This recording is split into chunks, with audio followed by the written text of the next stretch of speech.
How to add display name onto. Are you guys facing issue to add a display name onto each application? If that's so, then this video might help you out. Without further ado, let's dive into the video. To add display name onto each application, first of all open Twitch on a mobile device. Once you open the Twitch application, just simply log in into your account with your registered email and password. As soon as you get logged in, now head over to your profile icon, which is located at the right bottom of your screen. Tap on profile icon and click on edit profile.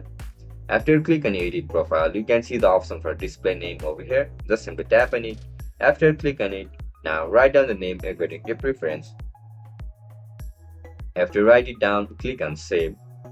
As soon as you click on save, your display name will be instantly changed.